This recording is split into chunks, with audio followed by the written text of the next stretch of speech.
Let's get going with prayer. Bow with me. Great God, we are always thankful to gather together, even in the middle of the week. It's nice to interrupt the busyness of the week, to take a break from work and responsibilities and all the other things we have, just to come together and remember why this life matters, that we are here on this earth to bring honor to you. Lord, help us to continue to devote ourselves to the study of Scripture so that we can learn from the men and women of history, so that we can learn from seeing you interact with your creation and learn more about you and your character and what we can expect from you and the hope that you give, because you are such an amazing and awesome God. Help us, Lord, to always find ourselves wrapped up in your goodness and reminded of just how important you are. And it's in your Son's name we pray. Amen. All right, Genesis 25, if you're not there already. Genesis chapter 25. That's where we will begin our study. We're supposed to do 25 through 28, I believe, tonight. So we'll have to hightail it a little bit to get through some of those stories, because these are some pretty long chapters here in the middle of the book of Genesis. We seem to be switching gears a little bit from the life of Abraham and moving into the life of Isaac. You see that a little bit in chapter 22, but really chapter 22, who's the main player in 22, Abraham or Isaac? Whose faith is being tested in chapter 22? Abraham, right? So it's really about Abraham, although it's the first time we really see Isaac as an actual person of history come on the scene other than his birth. And so here in chapter 22, it's still the story of Abraham. You've got chapter 23, Sarah's burial, chapter 24, where there's a wife chosen for Isaac. But who's that chapter really about?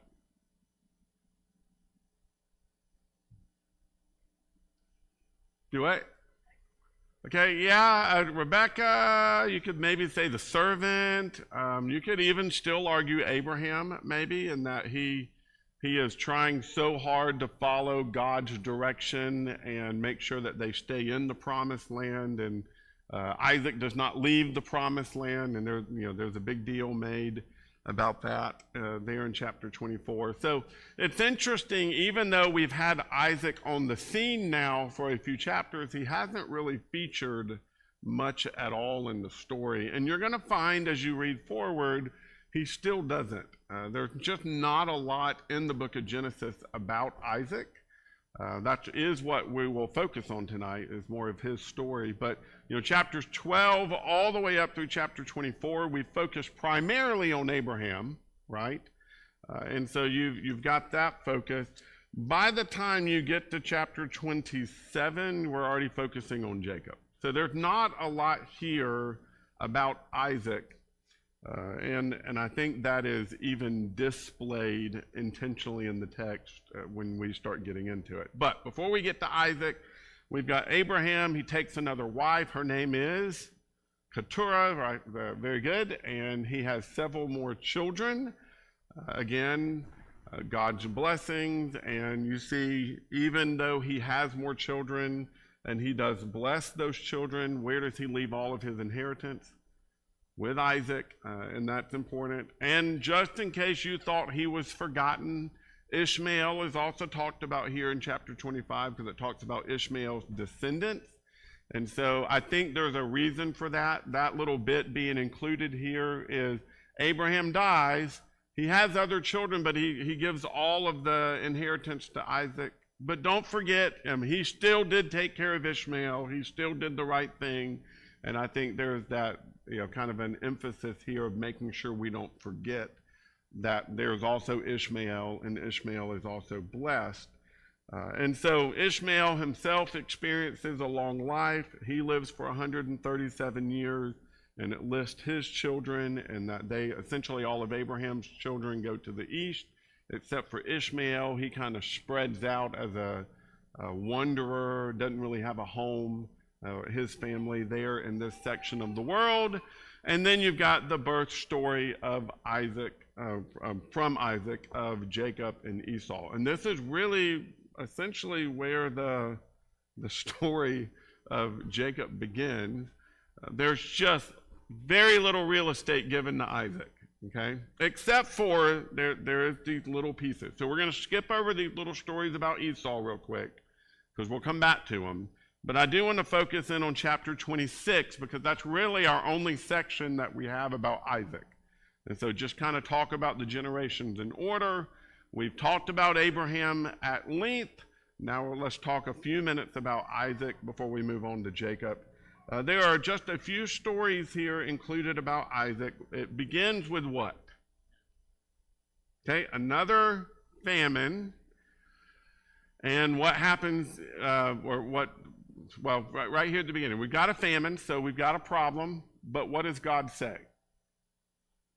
Don't go to Egypt, okay? Last time there was a famine, who was it that experienced it? Abraham, and what did Abraham do? Went to Egypt, and how'd that work out? Well, it worked out good. I mean, God still blessed him and took care of him, but you have the whole story about him lying and that whole episode there. So, don't go to Egypt. That's the commandment. Don't go to Egypt. But what does God also say here at the beginning of chapter 26?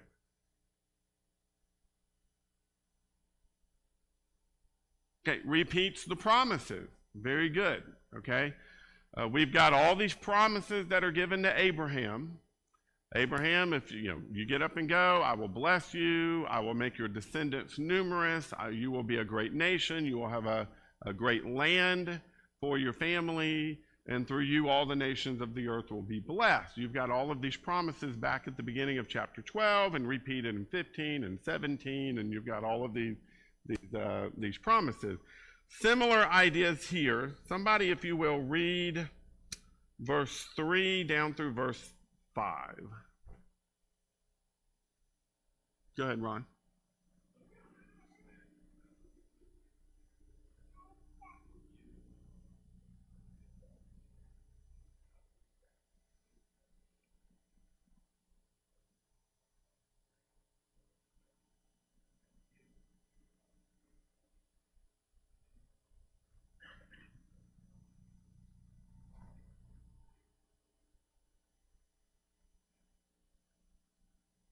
Okay. So here, essentially, same promises repeated, right? Even the blessing to all the nation, all the earth blessing is repeated here. That promise is repeated, okay? So hold all of that in your head, because I'm going to make a point in just a moment. Then verse 7 down through verse 11, we have a story. Someone briefly tell me the story. Okay, same old story, yeah?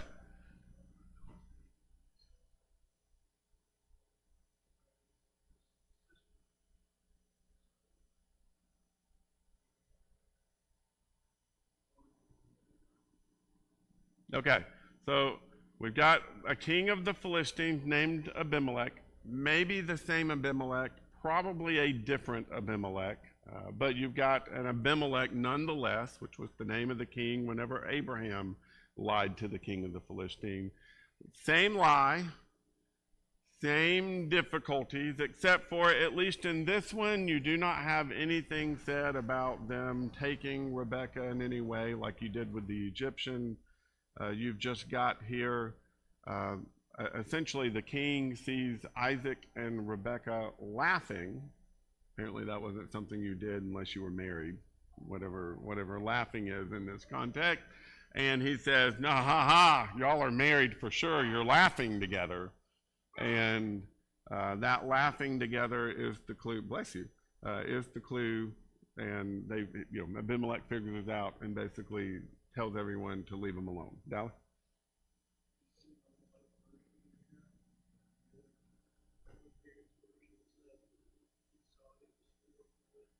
Okay, that makes a little more sense than laughing.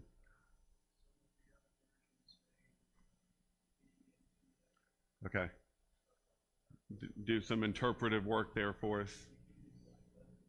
Yeah, and again, I don't think that's a far-fetched idea for any of us. we know you can laugh with anyone, but there are only certain things you can do between a husband and a wife. And whatever they were doing was only appropriate for husbands and wife, and it was most definitely not appropriate for brothers and sisters, and therefore Abimelech knew. Okay? And that, whatever that was, you can decide for yourself. But here we've got, that whole story, that same old story being told again, right? And then you get this long section, verses 12 down through really almost the end of the chapter, where there's this conflict regarding wells. Isaac sows seed, he's reaped 100-fold. This is again very similar to the way God blessed Abraham all through the stories about Abraham. He's got flocks of sheep, herds of cattle, many slaves. The Philistines were envious, and so he is feeling kind of crunched in by the land, by the resources, by the people around him, and so he's leaving there and going out. But he's going to places. What do we find out? What do we know about the places he's going to? Yeah, these are all places Abraham has already been, and they're places where Abraham has already dug wells. But when Abraham died, the Philistines had covered up those wells for whatever reason. And so he is going back and reopening some of the places where Abraham has already been. And that's causing conflict because the Philistines don't want him close. And so he is being essentially shoved further and further away from where the Philistines are. And he continues to move on peacefully. He doesn't battle. He doesn't raise up his armed men and have a big battle with the Philistines. He just, okay, I'll move a little further. And he opens up a new well. And, oh, well, okay, so fine, I'll move a little further. And until he moves far enough away, eventually, it says there in verse 22, he moved from there and dug another, and they did not quarrel over it. He named it Rehoboth and said, from now on the Lord has made space for us, and we will be fruitful in the land. And then you have God appear again and make promises again to him.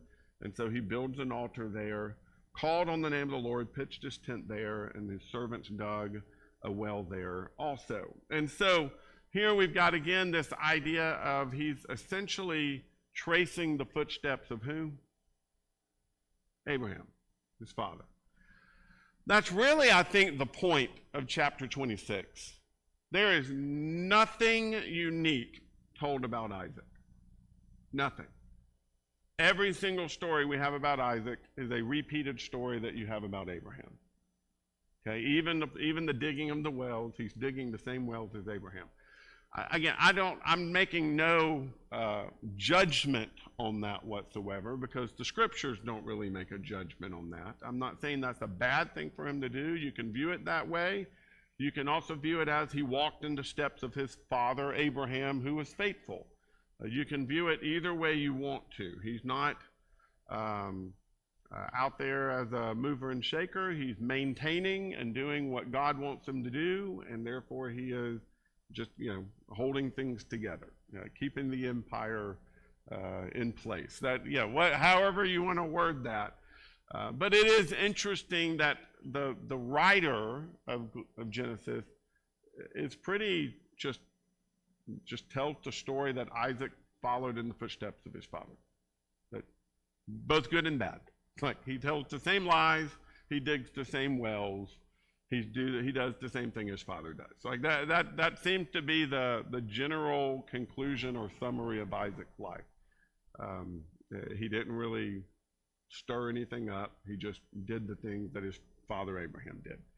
And that again, take it or leave. Draw your own conclusions regarding the purpose of revealing the story that way. I'm sure there are things Isaac did that were unique to Isaac. We just don't have any details about him. Right? I mean, we just don't know. His story is really encapsulated in one chapter. That's it. So, and what's funny is that story is not only encapsulated in one chapter, it is preceded by some information about Jacob, which then it picks right back up in chapter 27 with grown-up Jacob. Like there's just, he doesn't even really get a whole chapter. He just has to, take the little bit of real estate he gets. Keith?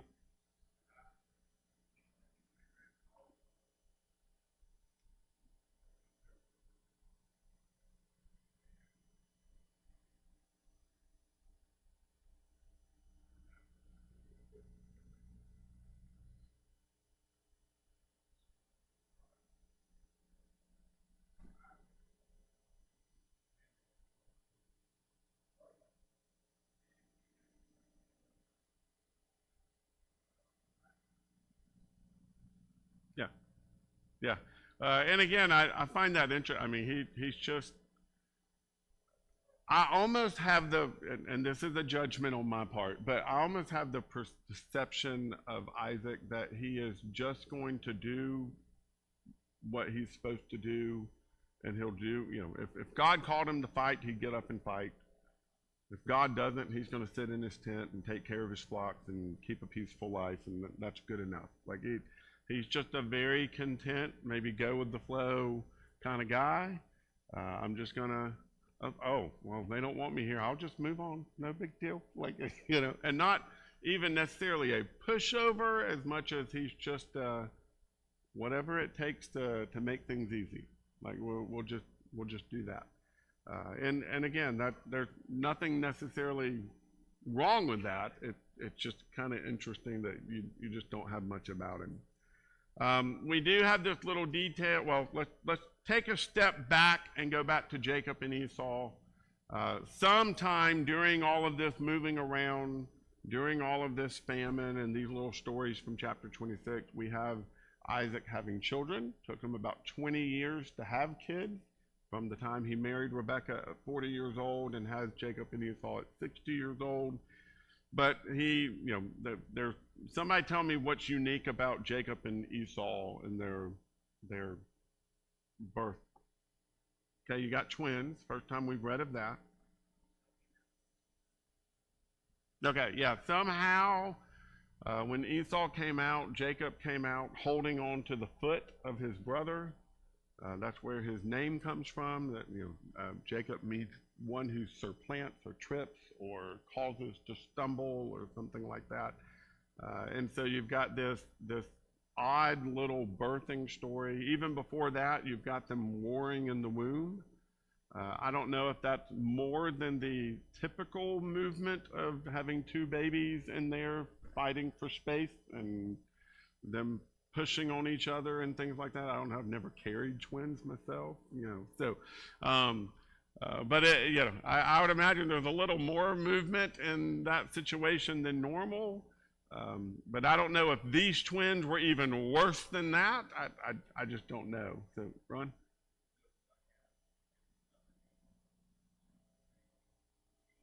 He cheats, yeah.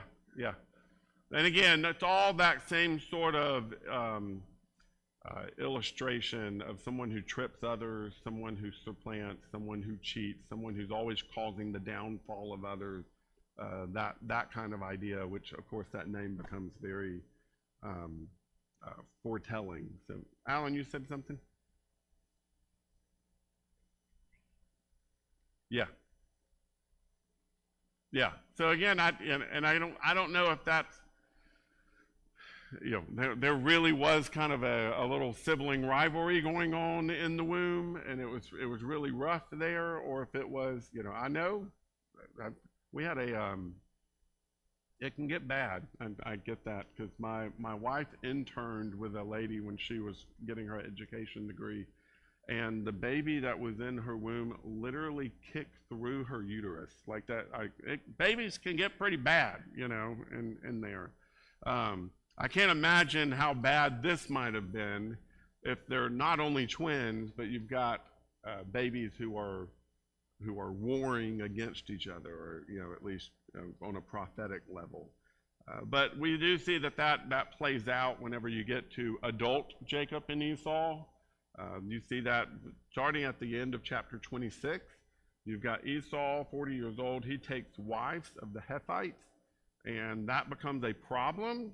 Both Isaac and Rebekah do not like their daughters-in-laws, and that of course creates some difficulties. Then you've got, when Isaac was old, you've got the story in chapter 27 of the stolen blessing. Someone tell us that story.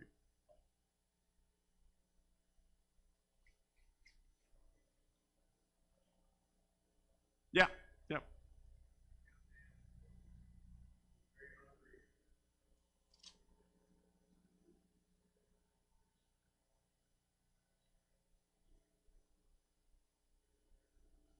Yeah.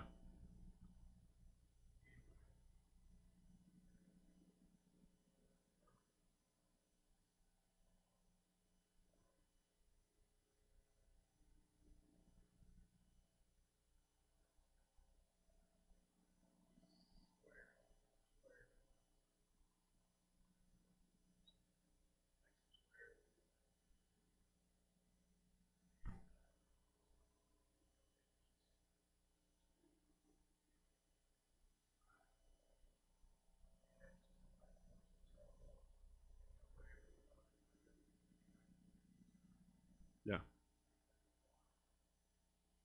Yeah. Yes. So what is a birthright?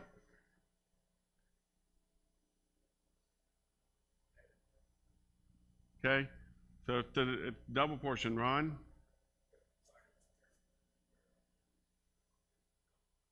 Okay. Why is that the custom?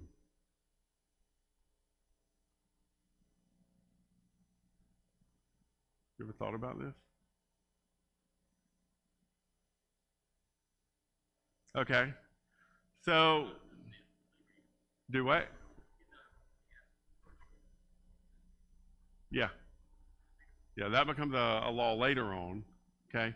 So just from a logical standpoint, from a cultural standpoint, the reason the firstborn would always receive the double portion is because the firstborn become essentially the new, and it's firstborn son, and the firstborn son becomes the patriarch of the family when the father dies. So the firstborn now has the responsibility of doing what? Taking care of everybody. So that's why they got the double portion, was because it was the essentially the prepayment for the services later rendered. Right? That's the logic behind the birthright. And so if you were a firstborn, you were supposed to receive this double portion of the inheritance because you became responsible for taking care of the family down the road.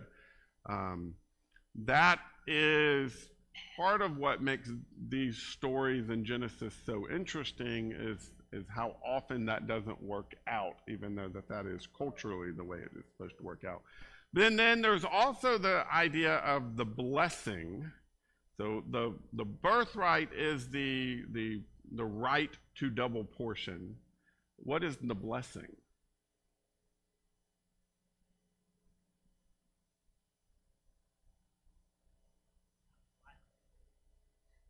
Okay, what do you mean? How his life would go afterwards?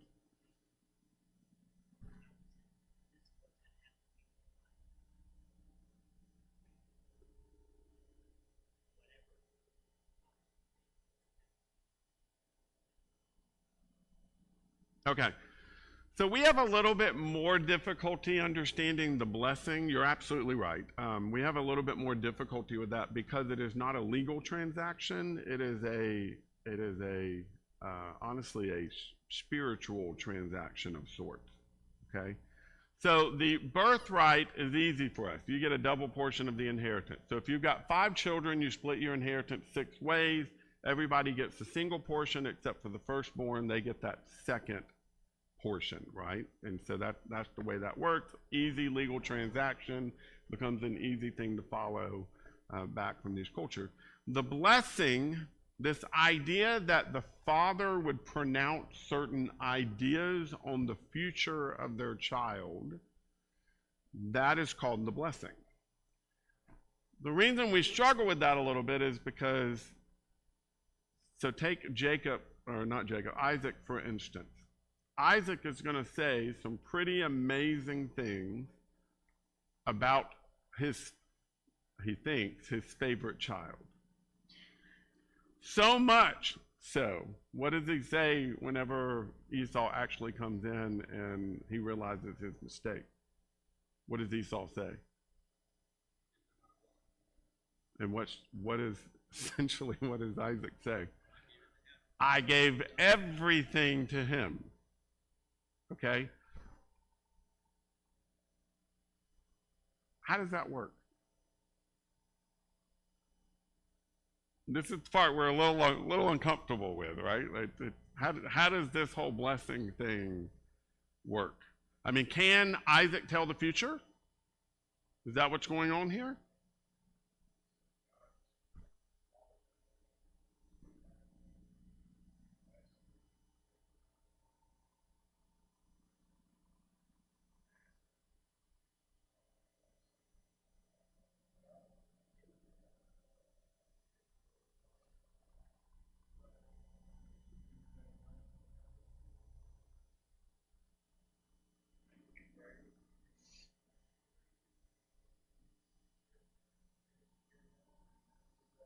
Yeah.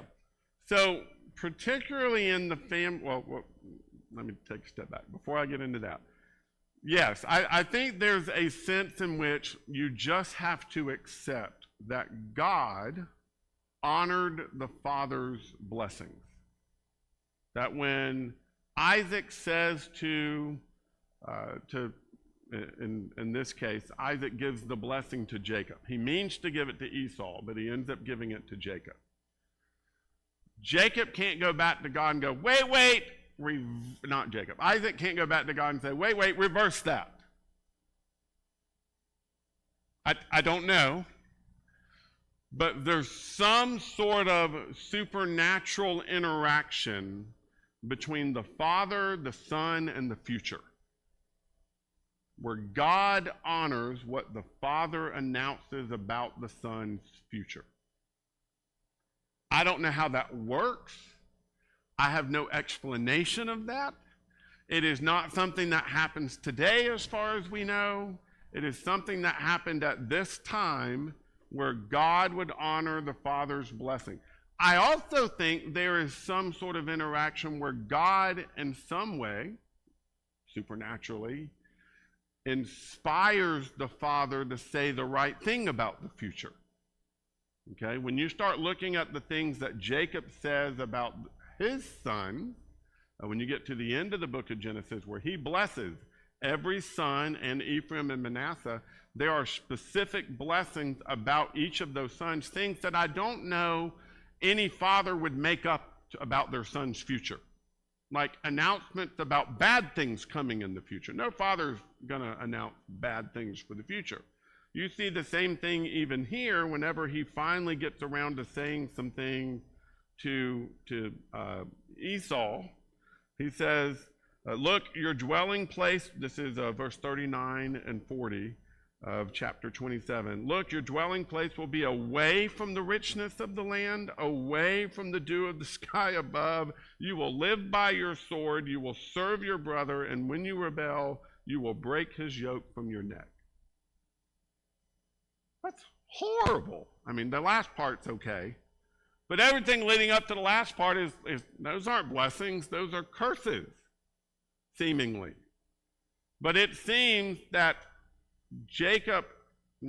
Isaac recognizes that it's not really his control. So this goes back to Alan's question of why not. Because there's a part of this in which I think Isaac is trying to tell the future.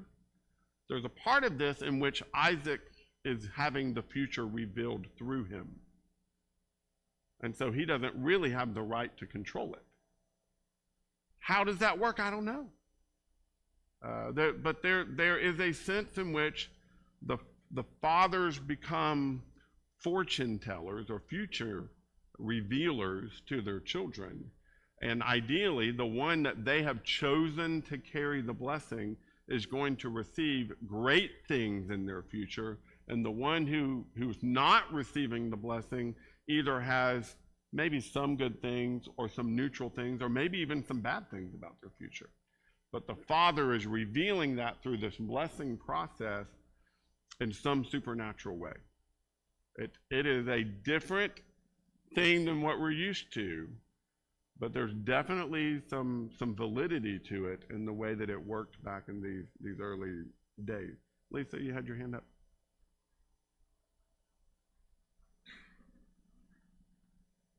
Because again, I think what it amounts to is Isaac's intention was to give all the blessing to one son. And so when he did that, it honestly left nothing else. And so anything he gave to the other one had to be a lesser thing or even a bad thing in contrast to what he gave to the blessing-carrying child. He wanted that blessing-carrying child. Now, had Isaac had control of it, who would he have given the blessing to? He would have given it to Esau. But because he didn't, because God, or really his wife and son, but God, through their deceit, removed that choice from Isaac, he chose to give all the blessing to one. Bad fathering, bad father of the year award right there, but it is kind of the way that went. So Alan and Keith.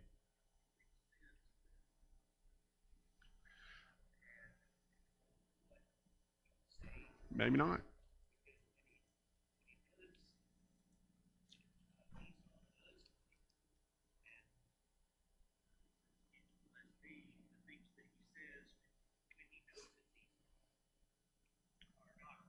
Blessing. No, they are not. Um, and again, maybe this is like, you remember the story of Balaam and him having to trying to announce curses on Israel, but he can't. He can only announce blessings. And so you've got that controlling of his mouth. Maybe there's some similarity to this and that with the whole blessings, announcing blessings from God. The whole thing is, it is a bizarre concept to us, but that doesn't change the way that it seems to work. Keith?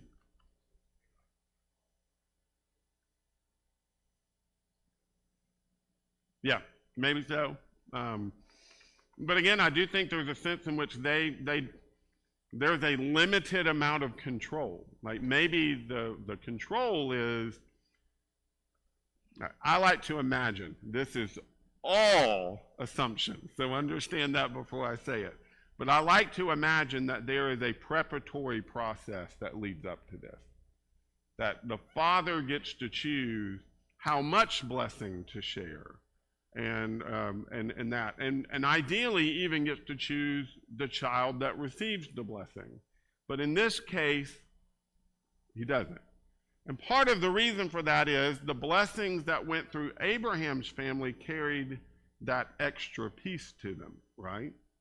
This wasn't just about what was going to happen in Esau and Jacob's lifetime. What was this also about? Who would carry the blessing from Abraham that all the nations of the earth would be blessed, right? So this isn't just about the next generation. This is about the blessing that would come to the world. And so there's only so much control they're going to have, even in that case, of who's going to carry that blessing. I mean, you think about it, you look at all of the characters, all the people from history in the book of Genesis. Abraham wanted to give his blessing to Ishmael for a while. Okay, doesn't, gives it to Isaac.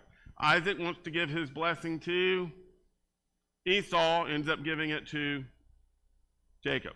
Jacob, you would think, would want to give his blessing to Joseph. Who's he end up giving it to? Judah. When you start looking down the line, how often it is that they don't actually get to choose who carries the blessing, because there's more to it than just the next generation. It is about the long game. And God is very much playing the long game through all of this. And that kind of unexpected ending is part of the theme of the book of Genesis. Ron? Yes, he gets the birthright, but he doesn't get the blessing. So there. What's also interesting is, does Jacob actually end up getting the birthright?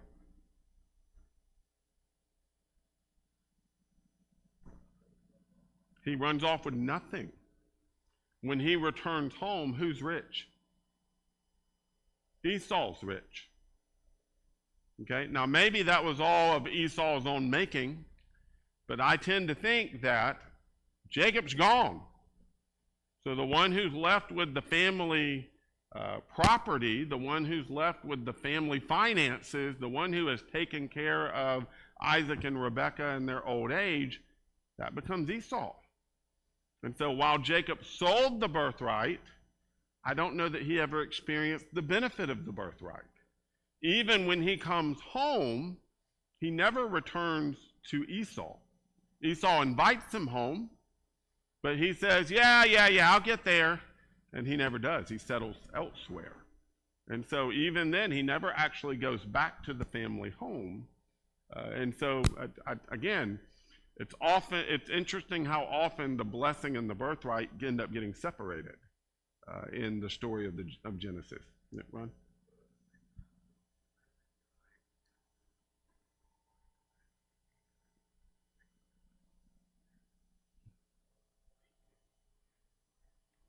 He would have, but we're never really told. And we know he never actually goes back to that place. Like, he doesn't go back to that home. He establishes his home elsewhere. So there seems to be that disconnect from the birthright in some sort.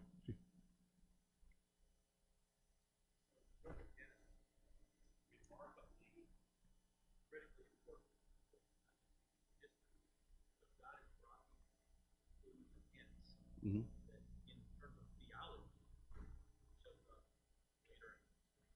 Yeah.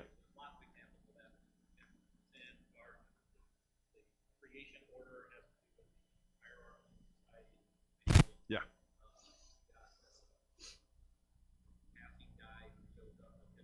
Mm-hmm. Yeah.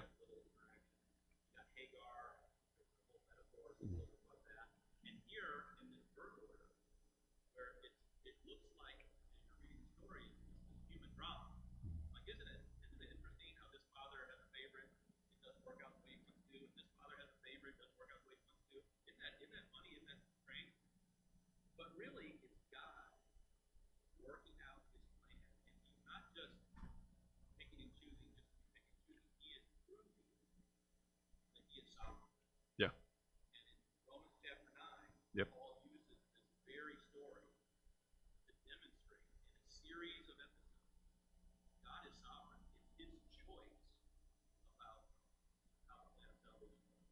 Yeah.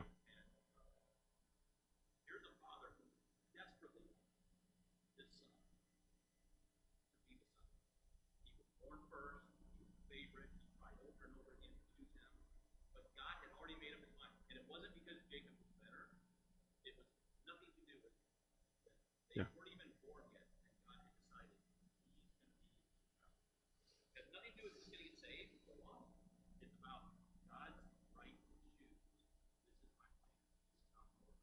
Yeah.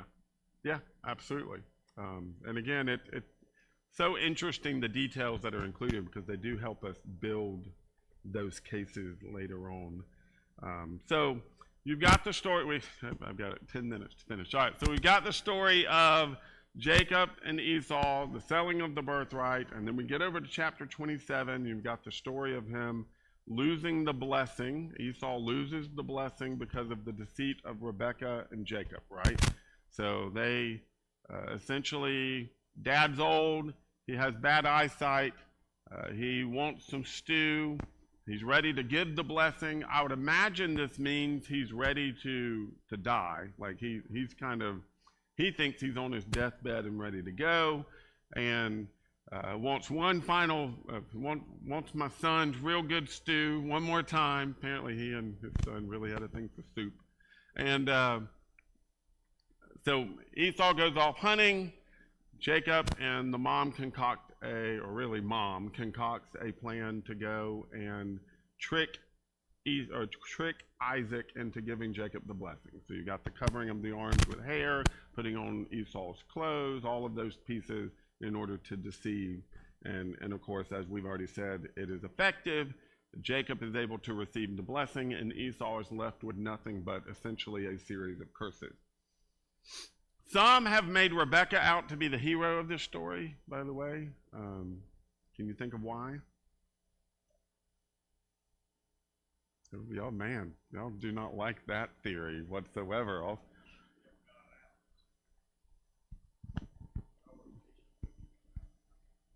Yeah, so that's what some have theorized, that really what Rebekah's doing here is actually caring about the plan of God. This has nothing to do with her exalting her son. I don't give that theory a lot of credence myself because I think the scripture would say that if that's what's going on.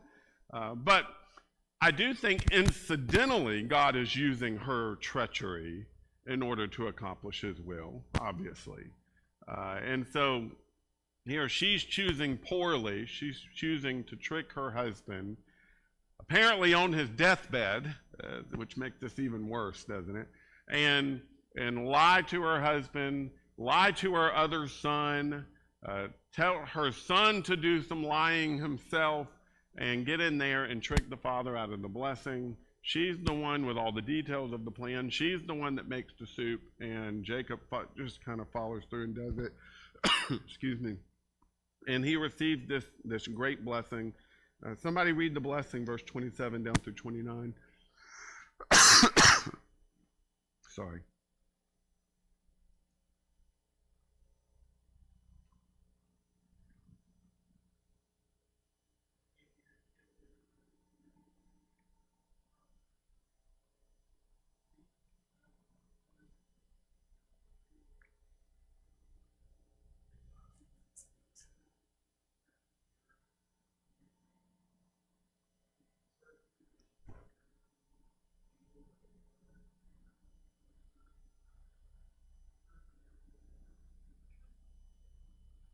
Okay.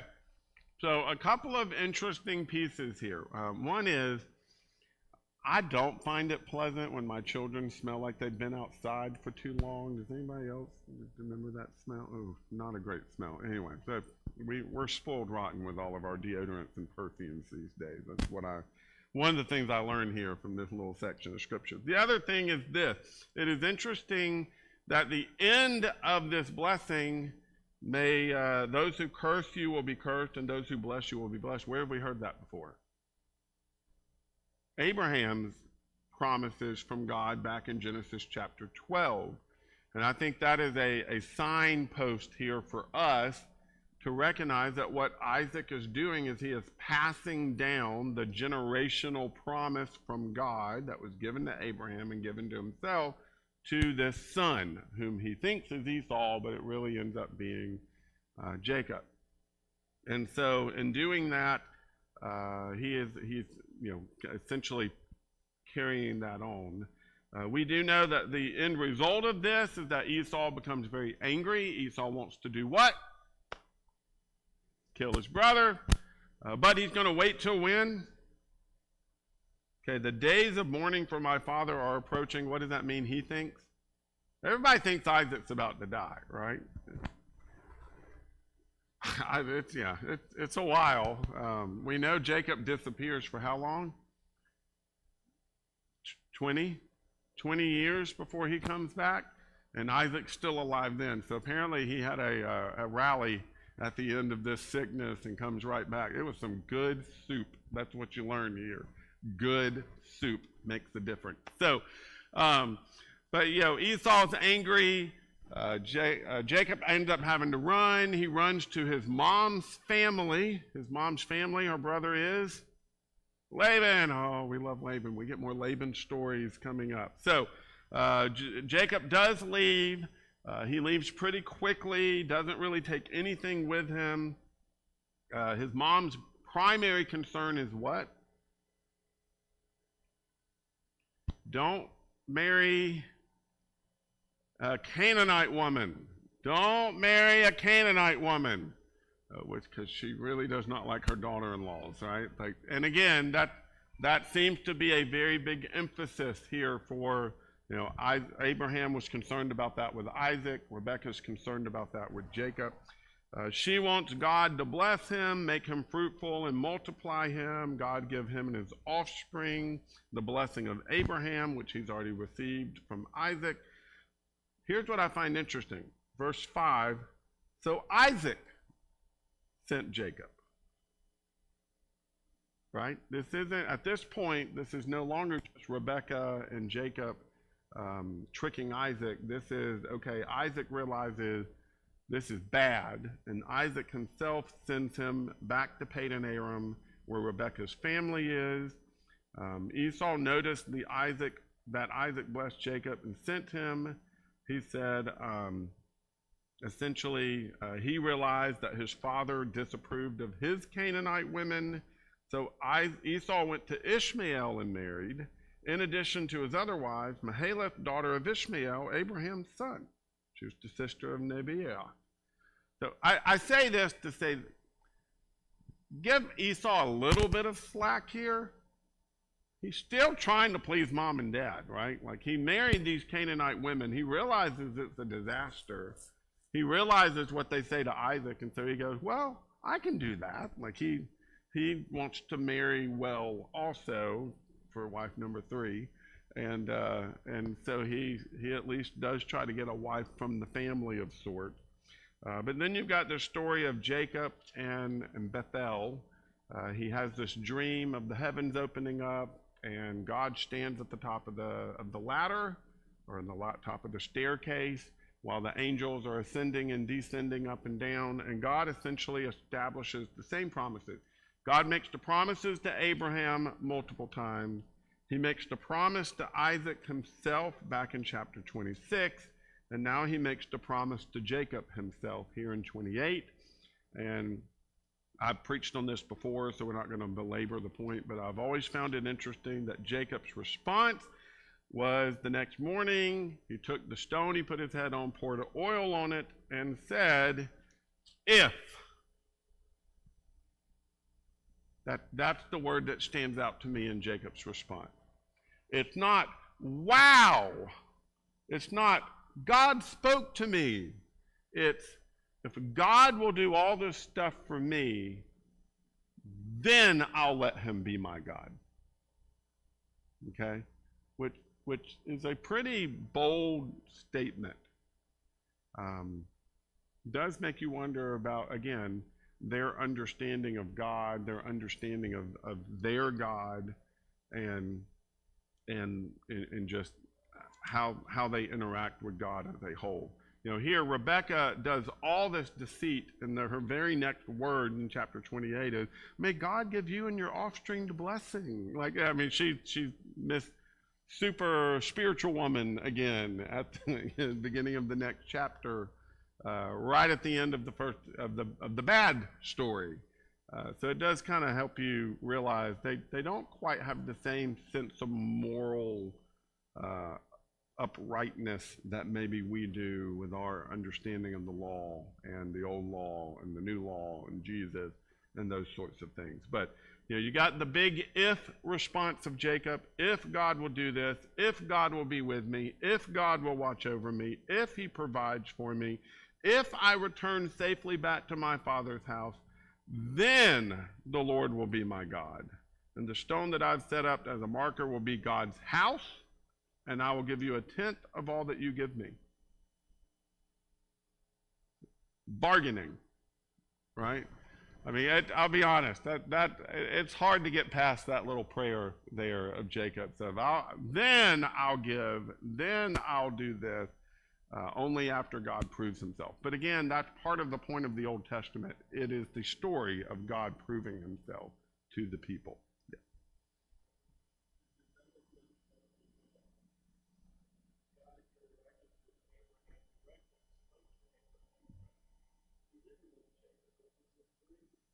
Yeah.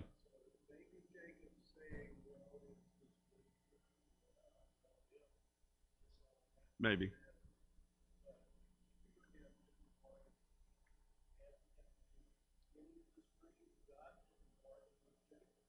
Yeah. Yeah.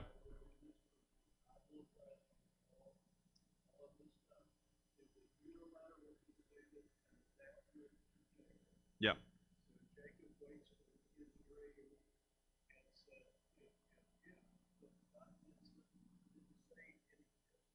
Yeah. God doesn't deal with this. And that's part of what's interesting. God says this is how it is, and then we have a chance to respond to this is how it is. And that's part of what makes God so trustworthy. So anyway, we'll start with chapter 29.